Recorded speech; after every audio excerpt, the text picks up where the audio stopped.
to the killing of some policemen, including a CSP. The army said normalcy has been restored in the area, while the police personnel have since assumed full control and carrying out normal duties. Still talking security now, the Kaduna state government says suspected bandits have killed 8 people and injured 4 in separate attacks in KAJURU and KACHIA local government areas of the state. Mr. Samuel Aruwan, Commissioner of Security and Home Affairs, who confirmed the killings in a statement, said in one incident, bandits barricaded the Kaduna-Kachia road around Kadanye village in KAJURU local government area and opened fire on a bus as well as a truck carrying firewood. The commissioner further added that bandits also invaded a herder's settlement in Inlowo village and killed 1 person before taking away 180 cows. And the former Inspector General of Police, Mohammed Adamu, says the hoodlums that attacked the police command headquarters and Nigeria Correctional Service in Imo State are members of the Eastern Security Network who came to free their members from custody. The Inspector General of Police, the outgoing Inspector General of Police, stated this in Owerri, the capital of Imo, southeast Nigeria, during his visit to ascertain the level of damage done by the hoodlums.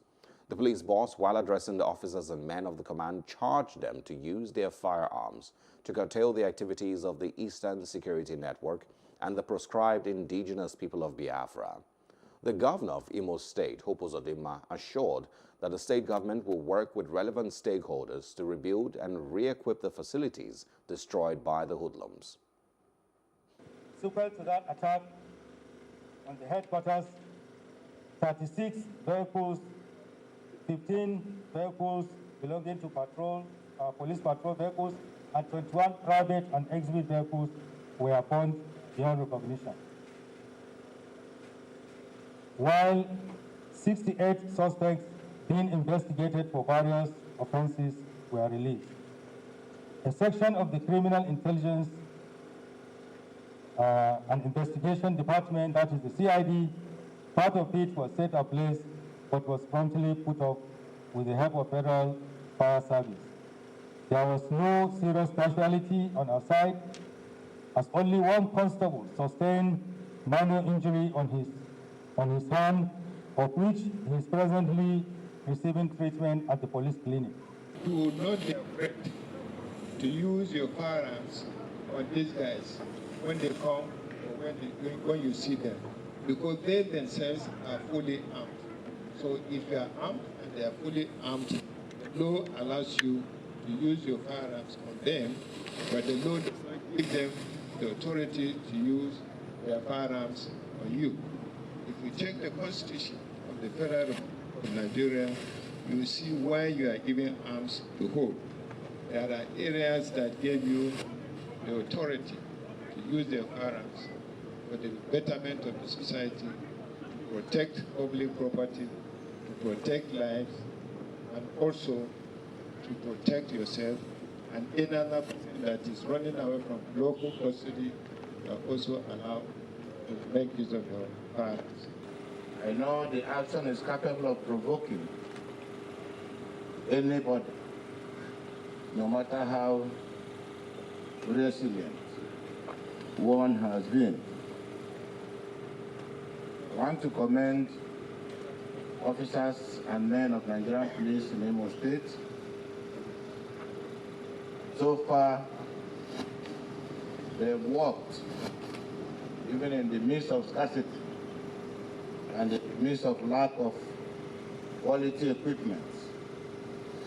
I think that the wisdom in the visit of the IGP, I want to let you know that your relationship with the IGP is that of father and son.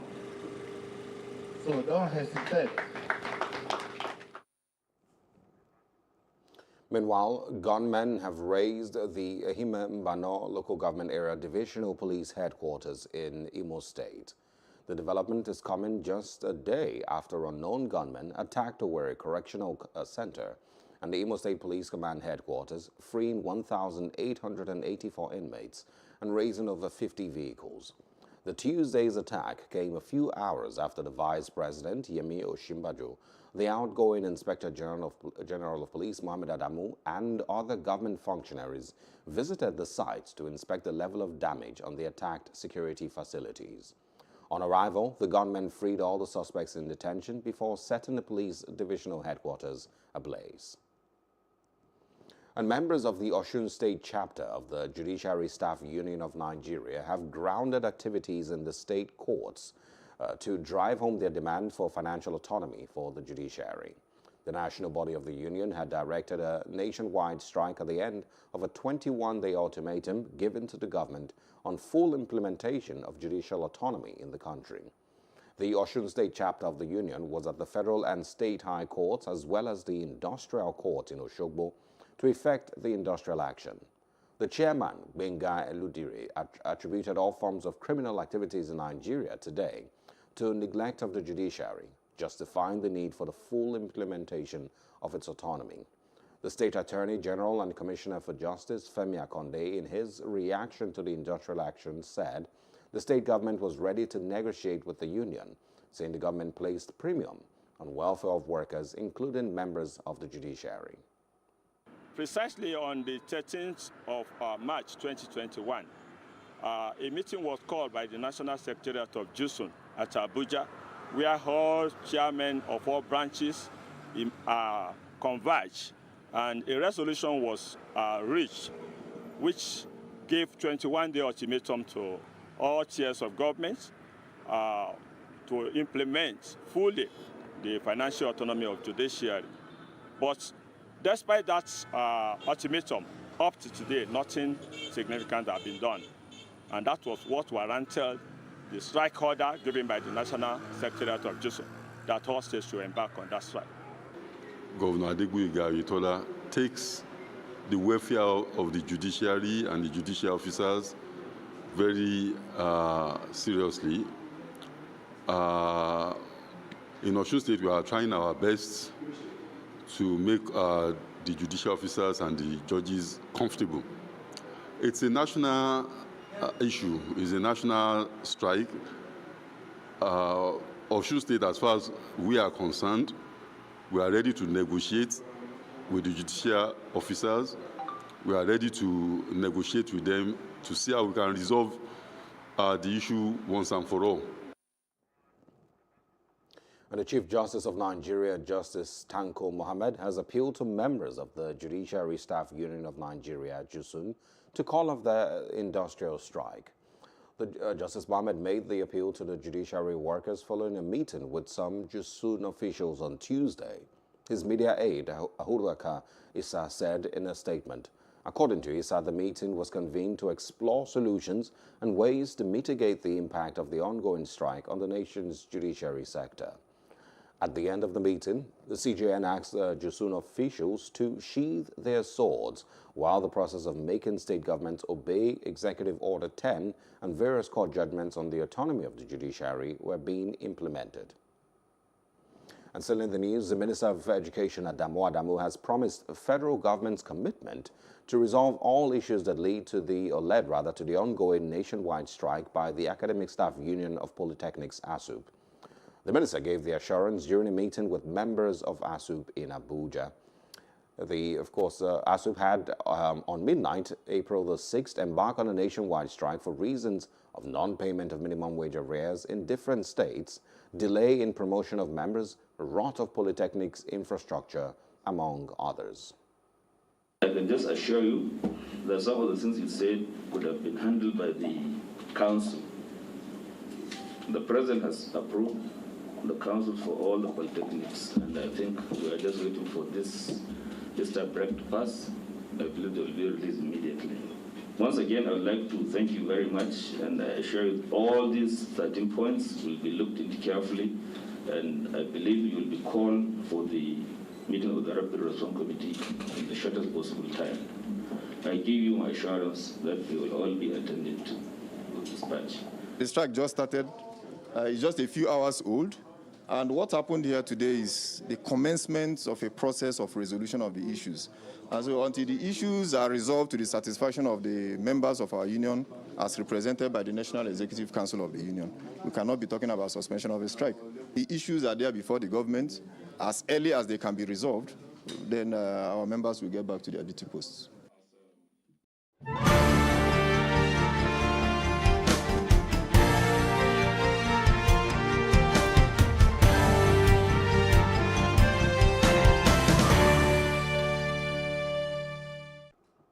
Welcome back, and now for some COVID-19 updates. The Nigeria Center for Disease Control has announced 58 new cases of COVID-19, bringing the total number of infections in the country to 163,388.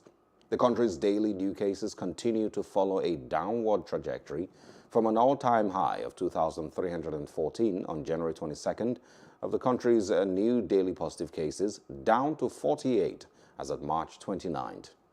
The NCDC disclosed that there were currently 7,700 active cases across the country. The agency stated that the country has tested 1,803,177 people since the first confirmed case of COVID-19 was announced on February 27, 2020.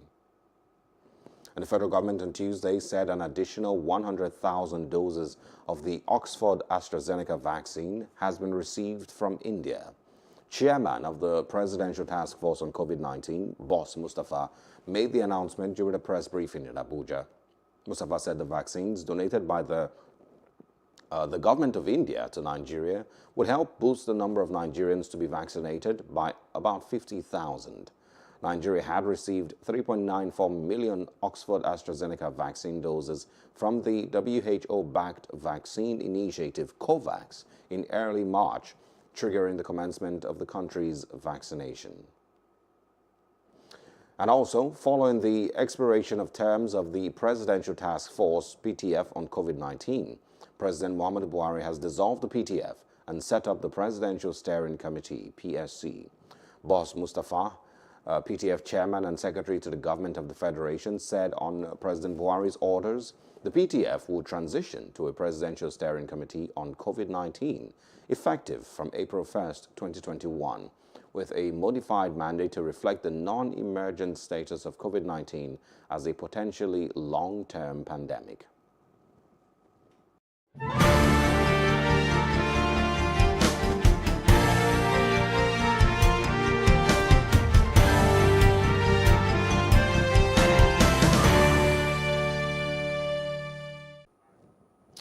Welcome back. Still in the news, the Hama Bachama, Daniel Shaga, says drug dealings and addiction are detrimental to the development of any society.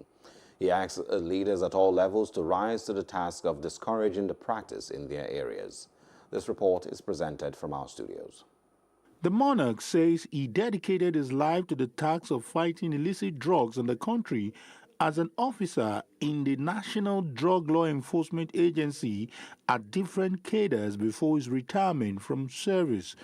According to him, there is no sacrifice that is too much for the task of combating illicit drugs and usage. He stated this when he received the national chairman of NDLEA, Buba Marwa, in his palace in Numan, Adamawa State, to collaborate in minimizing drug trafficking, among other related offenses. Undergraduates from Abuse area that have been put in that place. Some of them are 19 years old, very handsome, very brilliant, but they have become addicts. They have become dependent on drugs and they cannot proceed with school. You know, it is a very terrible area in the life of a young person to be addicted at a very tender age. You know, it devastates parents, it destroys manpower at the state level, and it frustrates society generally. So I feel as bad as I was feeling in the office, I'm still feeling it today. I don't like to see anybody become a victim of drugs. And I keep praying that God will bring answers to it. Speaking earlier, the NDLEA chairman described the palace of the Hama Bachama as home in view of the fact that he himself is a colleague in the fight against illicit drugs. He told the monarch that taking advocacy to his domain is made easy as records have shown respective exploits done by Human Shaga while at the NDLEA in leading an operation that resulted in the seizure of 14.20 metric tons of cocaine at the Tinkan Island port, Apapa, Lagos, in 2006. Marawa employed the monarch not to relent in his commitment against illicit drugs. It is customary when I visit Your Majesties, Your Highnesses, and royalty in the traditional institution, I usually do a little bit of advocacy on drug abuse and how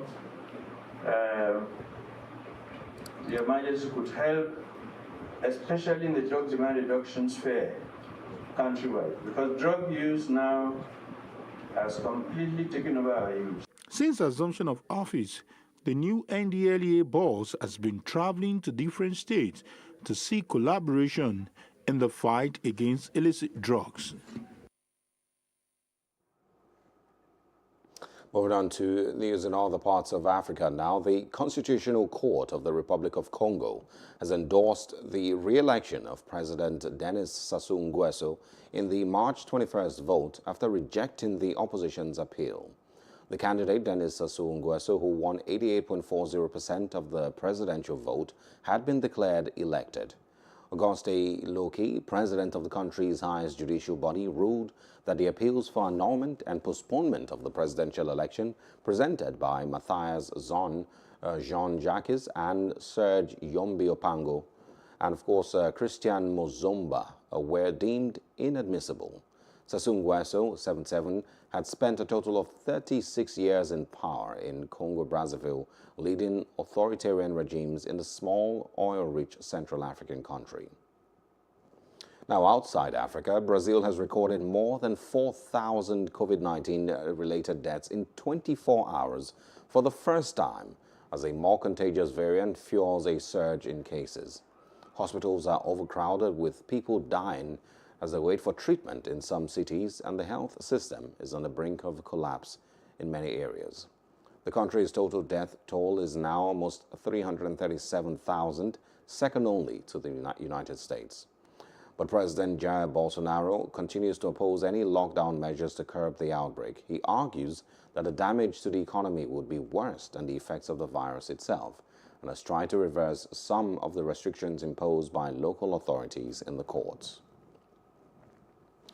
And Oxford University has called a pause to a small clinical trial in children of the COVID-19 vaccine developed with AstraZeneca ahead of new risk assessments this week by regulators investigating possible links between the jab and a rare but potentially fatal blood disorder in adults. The suspension of the trial, which was run in tests in 300 volunteers aged 6 to 17, is the latest setback for a product seen as a mainstay of vaccination programs in the UK and around the world. A UK trial testing the effectiveness of AstraZeneca's COVID-19 vaccine on children and teenagers has been paused. Oxford University said on Tuesday it had put the trial on hold while it waits for more data on a possible link between the vaccine and rare blood clots. The trial's disruption is just the latest blow for AstraZeneca's vaccine, once hailed as a milestone in the fight against the pandemic. Oxford University said while there were no safety concerns in the paediatric trial, it would await guidance from the UK drugs watchdog before administering any more shots. The European Medicines Agency is expected to announce this week the results of a review into the vaccine and its potential link to an extremely rare brain blood clot known as cerebral venous sinus thrombosis. A high proportion of the reported cases were among younger women, but many experts say there's no definitive evidence yet of a particular risk for that group. The World Health Organization says it expects no changes to its assessment that the shot's benefits outweigh any risks. Dozens of countries have approved the use of the vaccine, and millions of doses of it have been safely administered around the world. However, Germany, France and the Netherlands have restricted its use to their older populations while investigations continue. In business news, the Nigerian National Petroleum Corporation on Tuesday officially signed the contract with Technimont SPA for the $1.5 billion rehabilitation program of the Port Harcourt refining company. Parties in the agreement also announced the commencement of the project following the signing of the contract at the headquarters of the corporation in Abuja. At the virtual contract signing event, the Group Managing Director, NNPC, Mele Kyari, explained that the agreement was basically between PHRC and Technimont SPA. The Managing Director, PHRC, Ahmed Diko, signed for the refinery, while a representative of Technimont SPA, David Pellizola, signed for the Italian engineering firm. Last month, the Federal Executive Council approved $1.5 billion for the revamp of the Port Harcourt refinery, a development that generated diverse reactions. And the Benue State Urban Development Board is set to execute the order of the State Executive Council to ban street hawkers, illegal market structures, kiosks and containers around Wurukum areas and parts of Makurdi metropolis after 2 weeks. Here is more on the report as presented from our studios. More than 1,000 traders will be affected at the expiration of the 14-day ultimatum as the State Urban Development Board last week served traders the notices, compelling them to relocate to the new ultra-modern international market. The general manager of the board, Abraham Bilika, said most of the traders served were those with illegal structures which contravenes town planning laws and also constitute security risks. He said the order will be carried out in line with the directives as they have made several efforts to relocate the traders. All street traders along the Swange Cinema, the Wurukum Road, they should all vacate and demolish all illegal kiosks that have been constructed on the wayside, especially those that are even occupying the roadside position. Government has made provision for them to all move to the modern international market, the Makurdi international market. And if they do not move, and that is supposed to be immediately, if they do not move, urban development has been advised to give each and every one of them quick notices to vacate those illegal kiosks, and all street hawkers are to vacate also their present location within 2 weeks, or they risk confiscation of their goods. The State Executive Council took a final decision on the matter, and the resolution was that they should be moved after those places in 14 days. And as a general manager who is in charge of demolition of illegal structures, we have actually done a needful by serving demolition notices to all those who have planted containers in some of the areas in the market. Meanwhile, the general manager also said there will be a meeting with stakeholders and various union leaders in the market on the planned relocation. Trying to do proper enforcement, to meet with critical stakeholders. When I talk about critical stakeholders, I'm talking about people, organizations that are involved directly in this issue, like the National Union of Road Transport Workers, the NATO, and other trade organizations that are involved in this matter. He therefore urged traders hawking and those with makeshift or temporary illegal structures around the mentioned areas to adhere to instruction. Now on entertainment news, Britain's Prince Harry and his wife Meghan will produce their first Netflix series that will focus on athletes competing in the Invictus Games for injured veterans in The Hague in 2022. Netflix said in a statement on Tuesday that Harry will appear on camera in the documentary series called Heart of Invictus and as an executive producer through the couple's Archwell Productions. With royal life now in the rearview mirror, Prince Harry and wife Meghan have officially gone Hollywood and found a new place to earn a paycheck: Netflix. The couple signed a multi-year development deal with the streaming service, the company announced Wednesday, in which the two will produce films and series ranging from children's shows to scripted content. While the value of the deal was not disclosed, Netflix has been known to shell out big bucks for talent amid increased competition among streaming services. Harry and Meghan moved to Southern California earlier this year with their infant son Archie after breaking with Britain's royal family and as they sought to become more financially independent. In a statement,